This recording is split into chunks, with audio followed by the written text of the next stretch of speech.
So, hey, everybody out there. At least I'm assuming you're out there.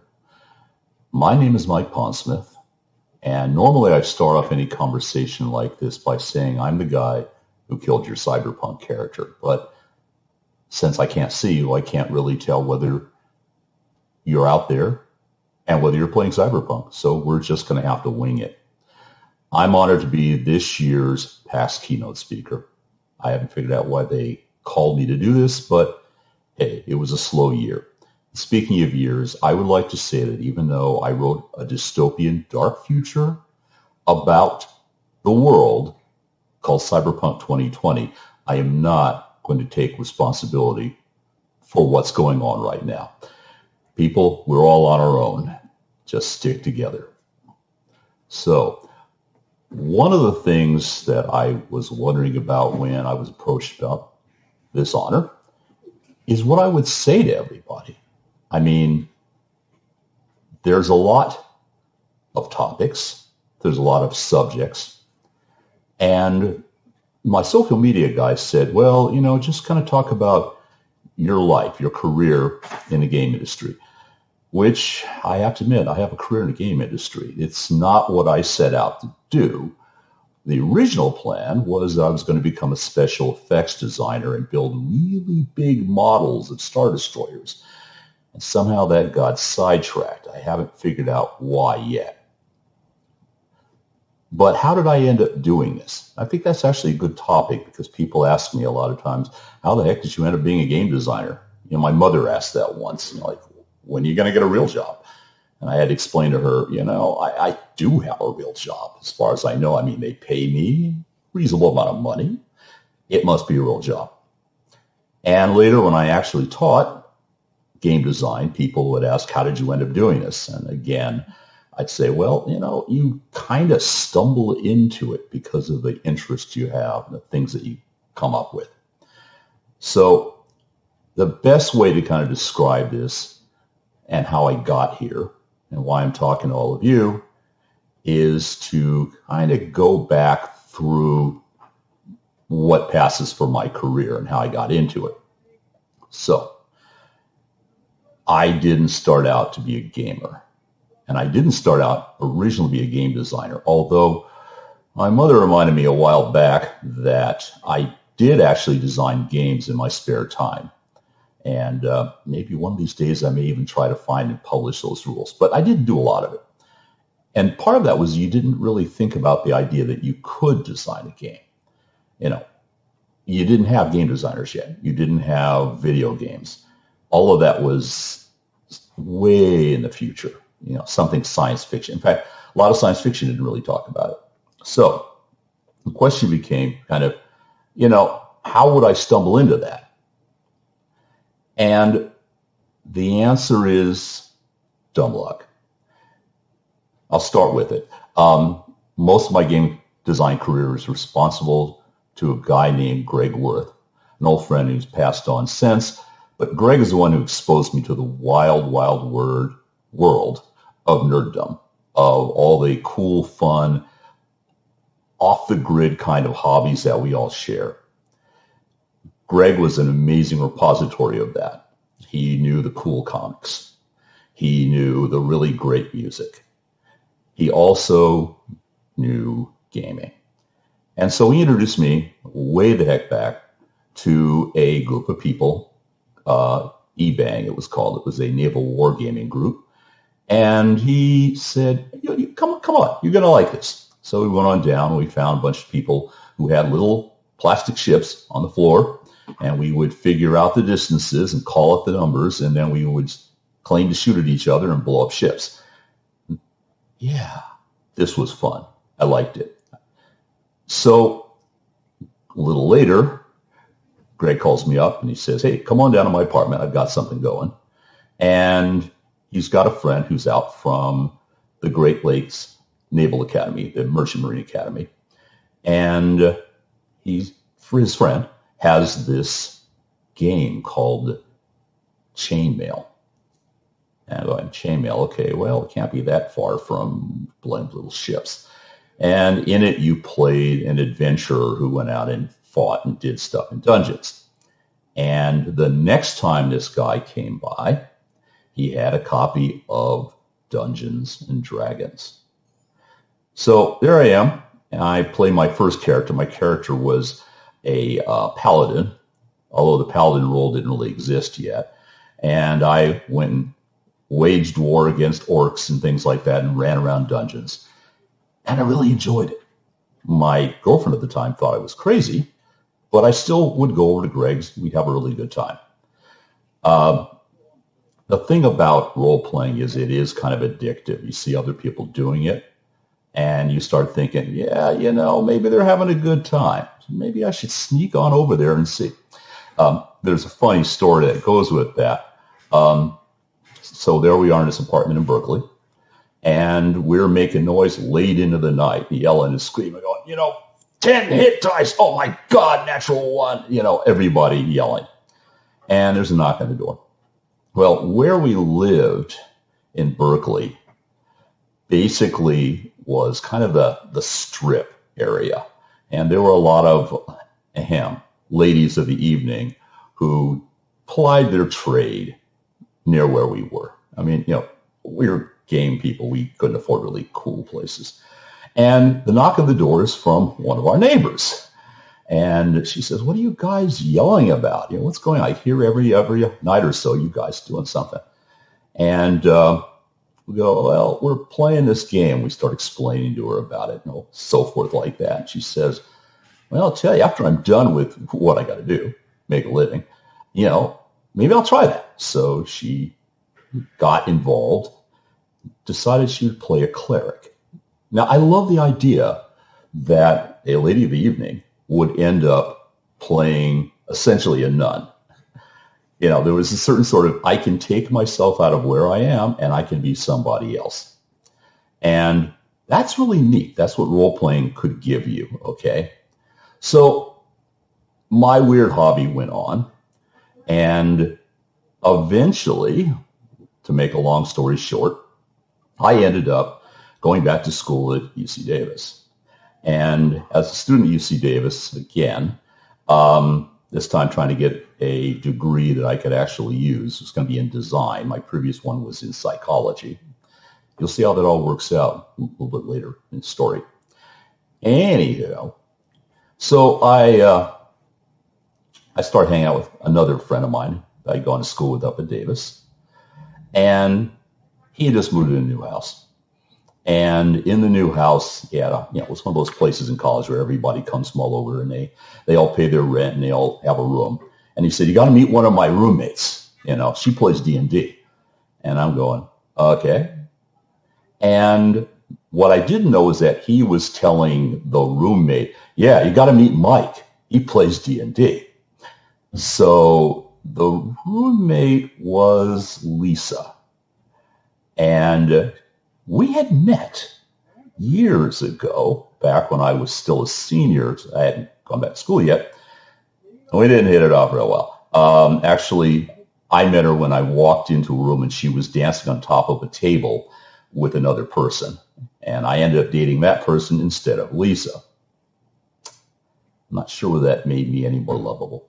At any rate, so she gamed. And of course, when I walked in, she kind of went, oh, God, this guy, right? But eventually, because I did game, I ended up in the role-playing game that she was in. Now, the amusing part was that this game was being run by her current boyfriend. And I show up in the middle of it. And it doesn't hurt that I have been working in a fairly rough neighborhood. So I'm wearing a army jacket, mirror shades. I'm carrying a 9-inch buck knife strapped to my hip, motorcycle boots. I'm working in West Oakland, okay? So I come into the game. And the old boyfriend decides, well, I'm not going to get rid of this guy easily. So I'm playing a bard. And he would plan how to get rid of me. So everybody else would be up on the line. And we're fighting things, various orcs and horrors and so forth, climbing over the walls. And he'd say, Mike, the Balrog lands in front of you. Yeah. Okay, right. This, however, did not entirely turn me off role-playing. And as time went on, I guess I must have not done something abysmally stupid, because eventually I was able to talk Lisa into marrying me. And we have been gaming for a ridiculously long time, at least 3 decades. And she runs a great game. And she's also a really scary Cyberpunk player. So be warned. She's the one who invented the bozos, by the way, for those of you who are familiar with Cyberpunk. So this should tell you. So the thing is, I like fantasy, but it's not something I usually do. And by this time, I'd kind of been messing around with the rules of D&D and going, we should be able to do this, but we can't do this. But nothing has occurred to me yet as to how to actually write a rule. And one day I go into the local game store, which actually was a paint and hardware store, which had one counter dedicated to D&D, because I think one of the owner's sons was into it. And I would go in there and buy dice and find modules and figures. And I go in, and there's this really cool looking black box. And it's got red and white on it, and it's small, and it's talking about a spaceship that is sending out an SOS. Well, for those of you who know your ancient gaming, this was the infamous Black Box Traveler, and it was the premier science fiction game many years ago. There was no Star Wars yet. And I went, okay, finally, they've given me my game. This is what I can do. I love this. So I put my pennies together, because I was still a starting college student, and I bought that copy of Traveler, and I took it back. And I started to build characters. And I found really fast that the only way to kill a character in Old Traveler is during character generation, as some of you probably remember. But other than that, it's really hard. If you get that far, the game will keep you alive forever, But I went, there's something wrong with that. So I started writing another rule. And I started writing a change in those rules. And I started coming up with, as all of us do, building house rules. And the house rules weren't bad. But the problem was they were grafted on, and they felt grafted on. So, I'm thinking, there's got to be more to this. And eventually I sit down, and as it turned out, my job at the time gave me access to a typesetting machine. I was a graphic designer. So I sat down on the typesetting machine, and I wrote a game, science fiction, called Imperial Star. And the idea was I was going to kind of do my own Traveler. And on top of it, Star Wars had just come out, so I'm thinking, I can get lightsabers in here. They haven't done lightsabers yet. So Imperial Star was interesting, because in doing it, I had to think about why a mechanic happens. I had to think about how that mechanic in the game creates the experience and maintains the experience.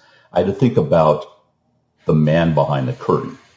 And I had to think about it not just in terms of me being the man behind the curtain, the GM, but in terms of how was that information going to get transferred to some guy on the other side of the planet who had never seen me and was never going to have me over his shoulder saying, use that rule, man. Yeah, it works for me all the time. Of course, these days, the internet, I can do that a lot more. And some of you know I sneak around the internet occasionally and drop in and say, hey, you're doing that wrong. But rarely. At any rate, I began to think differently about games. I began to look at how they go together. Why are they fun? What are the elements of entertainment? What are the elements of storytelling? What are the elements of building a world? And when you do game design at the level I do it, that is a large part of what you are doing. You are doing more than just manipulating rules. You're actually building a world for other people to enjoy. And when they do, if they have a good time, if they want to come back, if they want to change and bring things that experience that are personal, you've done your job right. But you have to basically make that quantum leap between a player and a GM to a designer. And a designer thinks in a much larger meta. A designer has to think, how is this going to happen?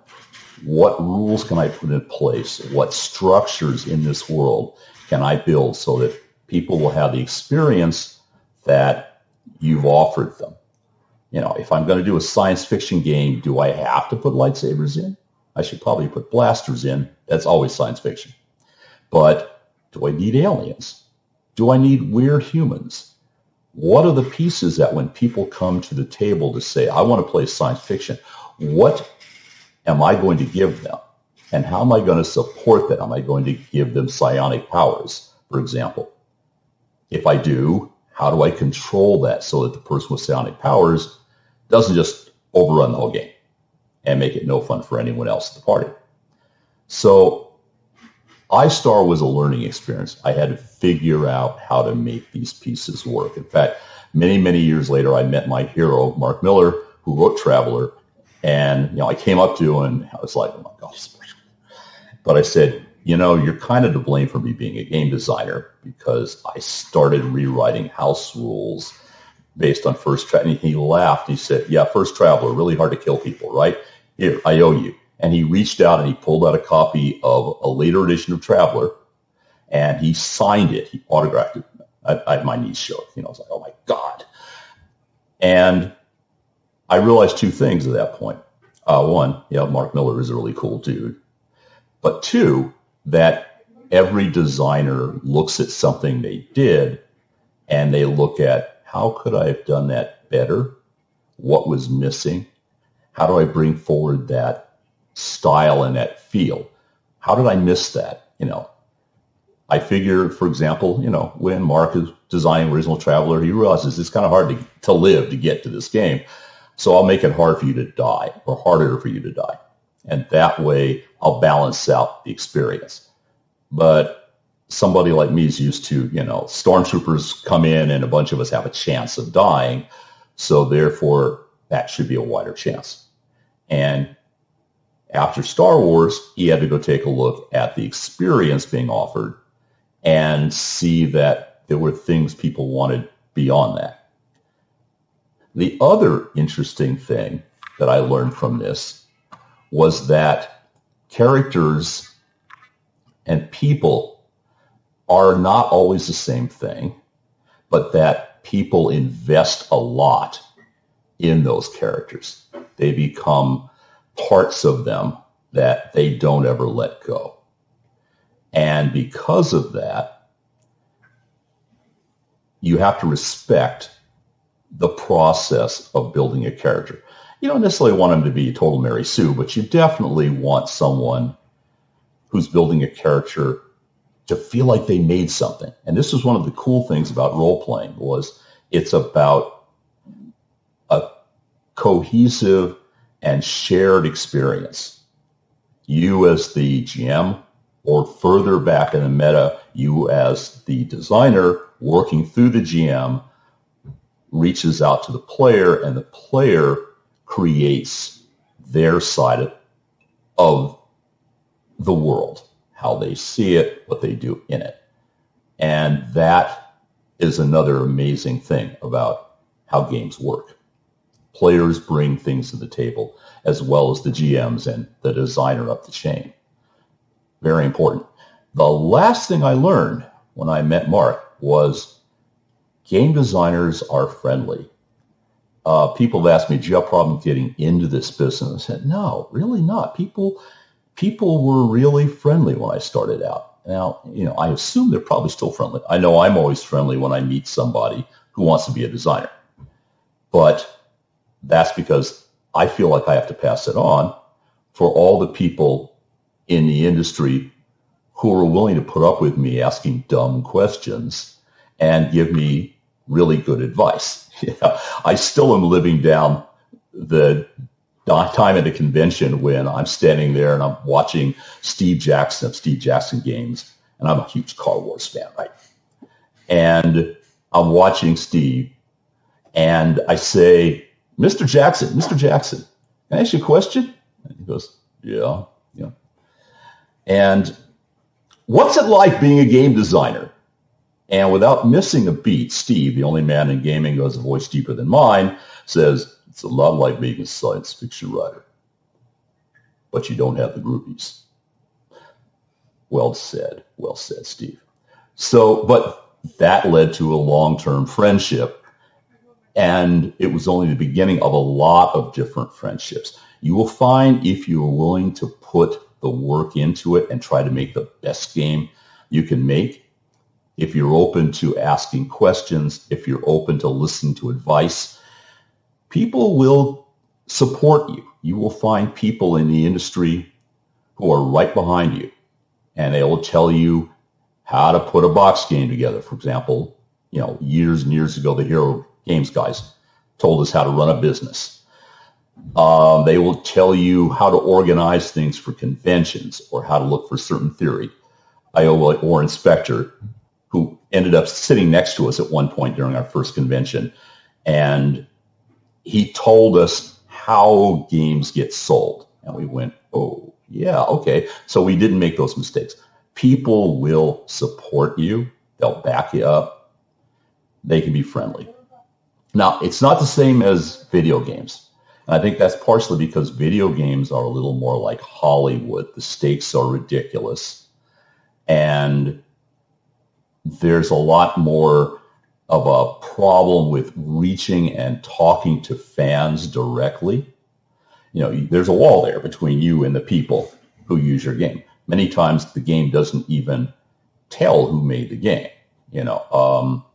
It's fascinating. People, look through and go, you worked on that? Yeah, I worked on that.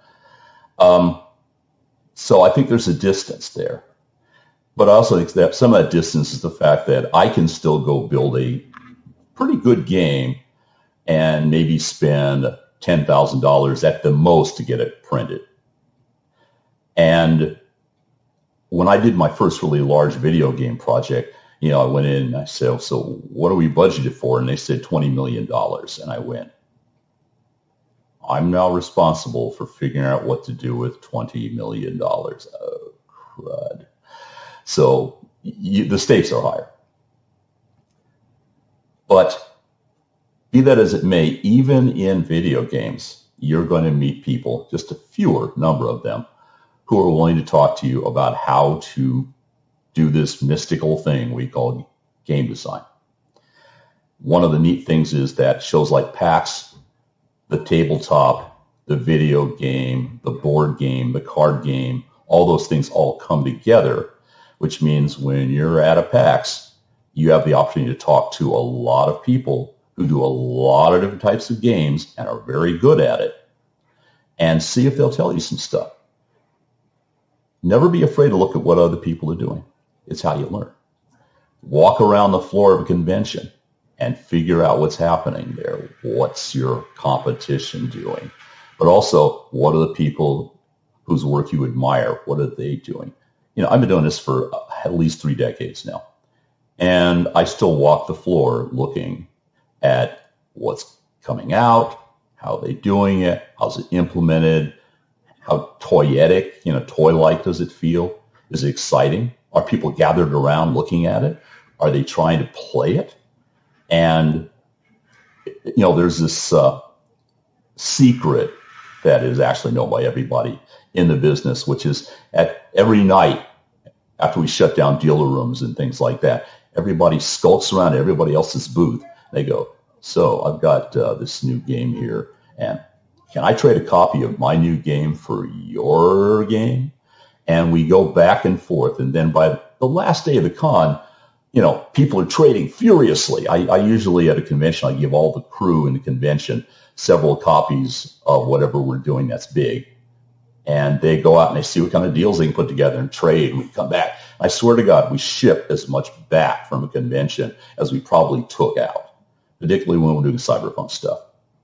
So the thing is, everybody in the business likes to mess with everybody else's stuff.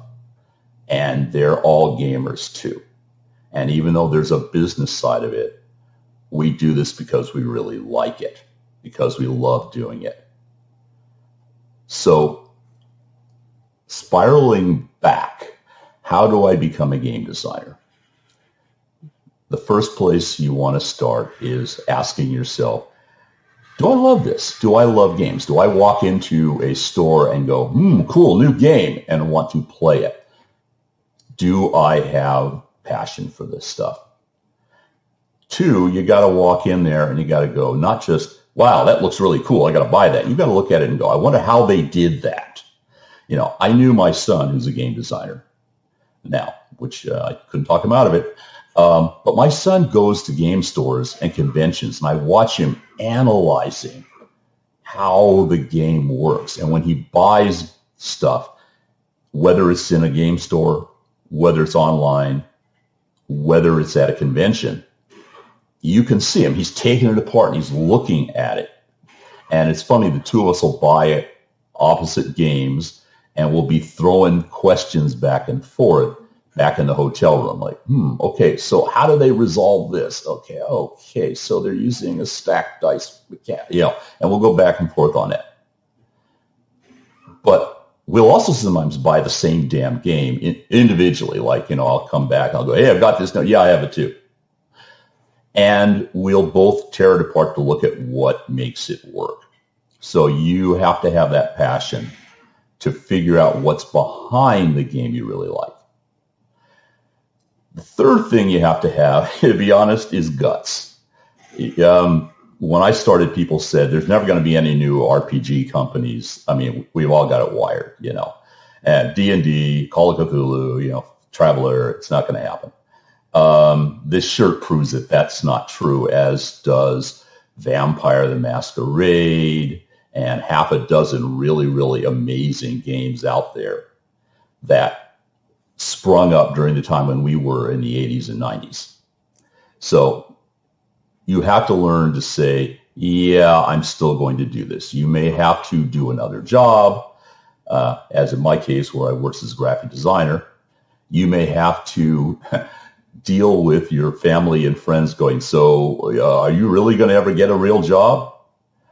And you're going to have to go put your head down and keep going.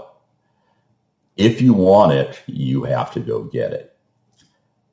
And because people are friendly, people talk to you at that level, ignore a lot of what the fans will say, ignore a lot of what the naysayers and guardians of the hobby say. There are people who are gatekeepers on there, but they're not the people who are writing the games. The people who are writing the games, who are doing it, the pros, they're going, yeah, okay, if you think you can do it, let's go do it. And pros will sit down and go, dude, you can't afford to do this at this price point. Have you thought about going over here and doing it like this? We're not afraid to see a really good thing because it makes the whole hobby, the whole business better.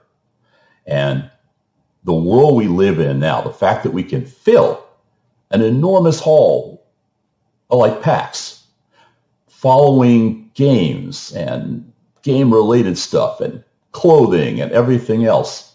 This is amazing. 20 years ago, the idea that this culture would have existed would have been unbelievable. So you do have company. The last thing you need to do is what I've always told my students way back when I taught, which is, above anything else, just go make games. There are assets out there, companies that will provide parts, will allow you to make easy prototypes.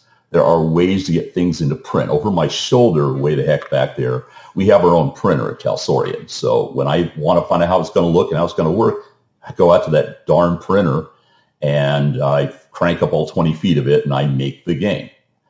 Make the game so you can see it. And do not be afraid to take it out, put it in front of other players, and have them tear it apart if need be. That's the only way you're going to get a better game. And when you've done that, at some point, you're going to find something that works, something that you care about and you love, a game that is worthy of the box or worthy of the code or worthy of putting it out there on the net for people to play. And at that point, you don't need my okay. You're a game designer. You may not be a famous game designer, you may not be a rich game designer, but you're a game designer. And that's how you do it. You go back, you love games, you build on games, you try games, and you make games. And if I happen to run across you, and it's not a virtual convention, and we stumble across each other, and you want to ask me questions, feel free. People did it for me. It's my job to do it for you. Good luck, everyone. Stay safe. I'm not wearing a mask, but I'm in a 200 square foot space of office, and there's nobody here. But you guys mask up, be safe. We'll all hook up next year, and we'll do PAX for real in each other's spaces. Take care.